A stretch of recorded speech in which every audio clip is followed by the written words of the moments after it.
పిండిలో పెరుగు వేసి చేసిన ఈ బ్రేక్ఫాస్ట్ చాలా రుచిగా చాలా టేస్టీగా అయితే ఉంటుందండి.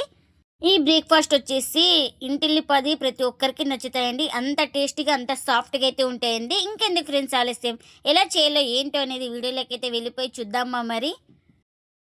ఇప్పుడు ముందుగా ఒక బౌల్ అయితే తీసుకొని అందులోకి ఒక 3 స్పూన్ల దాకా పెరుగునైతే వేసుకోవాలి. ఇప్పుడు ఇందులోకి 2 స్పూన్ల దాకా షుగర్ని కూడా వేసుకోవాలి. ఇంకా ఇప్పుడు ఇందులోకి ఒక 2 స్పూన్ల దాకా వాటర్ని కూడా వేసుకోవాలి. ఇంకా ఈ వాటర్ని కూడా వేసేసుకొని బాగా కలిపేసుకుందాం. ఈ పెరుగులో షుగర్ కలిసిపోయే వరకు బాగా కలిపేసుకోవాలి 1 నిమిషం పాటు. ఇంకా ఇప్పుడు షుగర్ అయితే బాగా మెల్ట్ అయిపోయిందండి. ఇప్పుడు ఇందులోకి జల్లించుకున్న 1 కప్పు పిండిని అయితే వేసుకోవాలి. ఇంకా మైదా అయితే తీసుకుంటున్నానండి ఇక్కడ నేనైతే. మీరు కావాలంటే గోధుమ పిండిని కూడా యూజ్ చేసుకోవచ్చు. ఇంకా ఈ మైదా పిండి కూడా వేసేసుకొని బాగా చేతితో కలిపేసుకుందాం. ఇంకా రుచికి తగినంత సాల్ట్ని కూడా వేసుకుంటున్నాను. ఇంకా ఇప్పుడు ఇందులోకి 1 స్పూన్ దాకా ఆయిల్ కూడా వేసుకుంటున్నా. ఇంకా ఈ ఆయిల్ సాల్ట్ వేసేసుకొని బాగా మొత్తం కలిపేసుకుందాం. మనకు వాటర్ తక్కువ అనిపిస్తే వేసుకోవాలి, లేదంటే సరిపోతుందని ఇస్తే ఇంకా ఏం వేయకూడదు. ఇలా బాగా ప్రెస్ చేసుకుంటూ పిండిని అయితే చపాతీ పిండిలాగా కలిపేసుకోవాలి. నాకు కొంచెం వాటర్ అయితే పడుతుంది ఇక్కడ. ఇంకా కొంచెం వాటర్ అయితే వేసుకొని ఇంకా బాగా స్మాష్ చేసుకుంటున్నాను పిండిని. ఎంత బాగా స్మాష్ చేస్తే అంత సాఫ్ట్గా అయితే వస్తాయి. ఇలా పిండిని అయితే ఇంకా సాఫ్ట్గా కలిపేసుకున్నాను కదా. ఇప్పుడు ఇందులో కొంచెం పైన ఆయిల్ అయితే వేసుకోవాలి. ఇలా ఆయిల్ కూడా వేసేసుకొని ఇంకా పిండి మొత్తాన్ని బాగా కలిపేసుకుందాం ఒకసారి. ఇంకా ఇలా బాగా ఆయిల్ వేసుకొని బాగా కలిపేసుకున్నాను కదా. ఇంకా ప్లేట్ అయితే పెట్టేసుకొని ఒక 10 నిమిషాలు అయితే పక్కన పెట్టేసుకుందాం. మనకు పిండి బాగా సాఫ్ట్గా నానిపోతుంది. ఇప్పుడు ముందుగా ఒక చిన్న బౌల్ అయితే తీసుకొని ఇంకా అందులోకి 1 స్పూన్ దాకా కార్న్ఫ్లోర్ని అయితే వేసుకోవాలి. అలాగే ఒక 2 స్పూన్ల దాకా ఆయిల్ కూడా వేసుకుందాం. ఇంకా 2 స్పూన్ల ఆయిల్ వేసేసుకొని ఇంకా బాగా కలిపేసుకోవాలి. ఇదైతే ఇంకా క్రీమీ టెక్స్చర్ వచ్చే వరకు బాగా కలిపేసుకుందాం. ఇంకా ఇలా బాగా క్రీమీ టెక్స్చర్ వచ్చిన తర్వాత ఇంకా దీన్ని అయితే పక్కన పెట్టేసుకుందాం. ఇంకా 10 నిమిషాల తర్వాత అయితే పిండిని అయితే చూపిస్తున్నాను చూడండి. ఇంకా మనకు బాగా సాఫ్ట్గా నానిపోయింది పిండి అయితే. మనకు ఒకసారి ఈ పిండి మొత్తాన్ని బాగా కలిపేసుకుందాం. ఇలా చేతితోటి బాగా ఇలా ప్రెస్ చేసుకుంటూ బాగా కలిపేసుకుందాం. ఇంకా ఇలా బాగా కలిపేసుకున్న తర్వాత మనకు ఎంత కావాలో అంత పిండి ముద్దనైతే తీసుకోవాలి. నేను ఇక్కడ ఈ సైజ్ అయితే తీసుకుంటున్నాను. ఇంకా ఈ సైజు పిండి ముద్దను తీసుకొని ఇలా రౌండ్గా చుట్టేసుకుందాం. ఇంకా ఇలా రౌండ్గా చుట్టేసుకొని ఒక ప్లేట్లోకి అయితే పెట్టేసుకుందాం. ఇంకా ఇక్కడ నేను తీసుకున్న పిండికి 3 అయితే అయినాయండి. ఇంకా ఫస్ట్ కొంచెం నూనె అయితే అప్లై చేసుకోవాలి. మనం ఏ దాని మీద రుద్దుతున్నామో దాని మీద అయితే మనం ఆయిల్ అయితే అప్లై చేసుకోవాలి. నేను ఇక్కడ బండ పైన రుద్దుతున్నాను కాబట్టి కొంచెం బండకైతే నూనె అయితే అప్లై చేసుకున్నాను. ఇలా ఇంకా కర్రకు కూడా కొంచెం ఆయిల్ అయితే అప్లై చేస్తున్నా. ఇంకా ఇలా ఆయిల్ కూడా అప్లై చేసుకొని మనం ఈ రోటిని అయితే ఇలా రుద్దుకోవాలి. వీలైనంతగా పల్చగా ఒత్తుకోవాలి.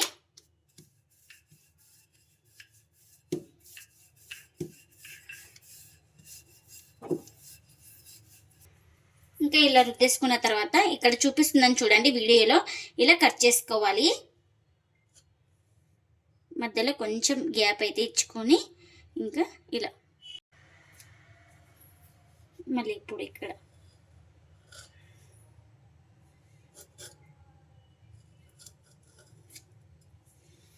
మళ్ళీ ఇక్కడ ఇలా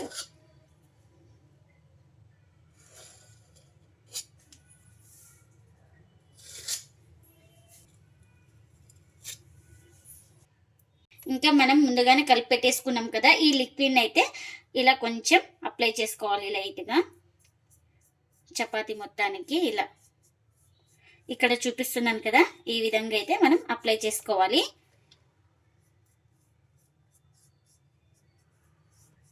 ఇంకా ఇలా మొత్తం అప్లై చేసుకున్నాను కదా. ఇప్పుడు నేను ఇక్కడ చూపిస్తున్నాను కదా, ఈ విధంగా అయితే ఫోల్డింగ్ అయితే చేసుకోవాలి. ఇలా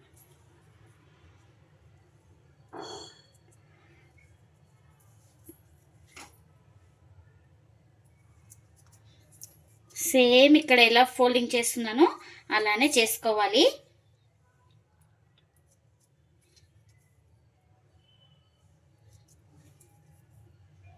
ఇంకా ఇలా ఫోల్డింగ్ చేసుకున్న తర్వాత ఇలా మొత్తం ఒకసారి బాగా ఇలా ట్యాప్ చేసుకొని ఇలా రౌండ్గా అనేసుకోవాలి. ఇంకా దీన్ని అయితే ఒక సైడ్కి అయితే పెట్టేసుకుందాం. ఇంకా మరొక పిండి ముద్దనైతే తీసుకున్నాను. ఇంకా ఇలా కొంచెం ఆయిల్ అయితే అప్లై చేసుకుంటున్నా.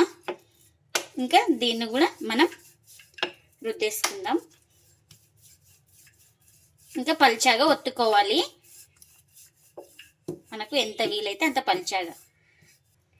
ఇంకా ఇప్పుడు మనం ముందుగానే కలిపెట్టుకున్న ఈ పిండిని అయితే వేస్తున్నాను. మనం ముందుగానే అప్లై చేసుకోవచ్చు, లేదంటే కట్ చేసుకున్న తర్వాత కూడా అప్లై చేసుకోవచ్చు.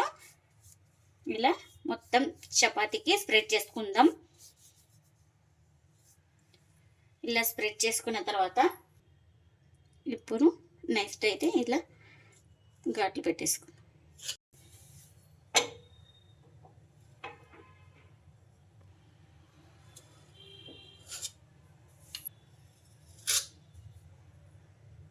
ఇలా మళ్ళీ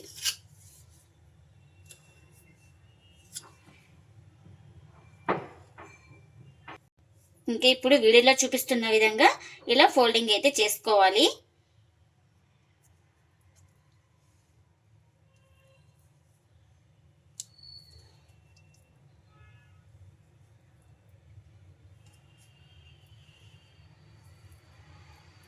ఇలా ఫోల్డింగ్ చేసుకున్న తర్వాత ఇక్కడ నేను చూపిస్తున్నాను చూడండి, ఇక్కడ ఇది దీని మొత్తాన్ని కింద భాగానికి అయితే మనం తోసేయాలి. ఇలాగా ఇలా ఇలా తోసిన తర్వాత ఇలా మనం బాగా సెట్ చేసుకోవాలి, ఎక్కడ క్రాక్స్ లేకుండా ఇలా ఇలా ఒత్తేసుకుందాం. మనకు ఇది కూడా రెడీ అయిపోయింది కదా. ఇంకా దీన్ని కూడా ప్లేట్లోకి అయితే పెట్టేస్తున్నా. అన్నీ ఇలానే చేసుకోవాలి. ఇంకా ఇప్పుడు ఈ పిండి ముద్దను తీసుకొని ఇప్పుడు రుద్దేస్తున్నాను. ఇవి పెద్దగా రుద్దకూడదండి, మీడియంగా రుద్దుకోవాలి.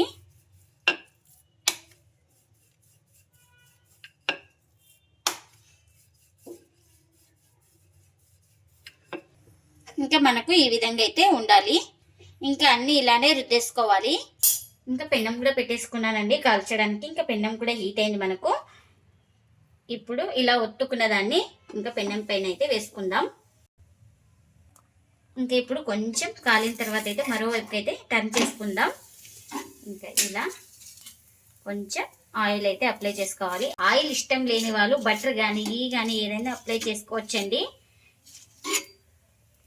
ఇంకా మరోవైపు టర్న్ చేస్తుంది. ఇలా మనకు ఈ పరోటాకి వచ్చేసి ఆయిల్ ఎక్కువగానే పడుతుందండి. చూడండి ఎలా పొంగుతుందో.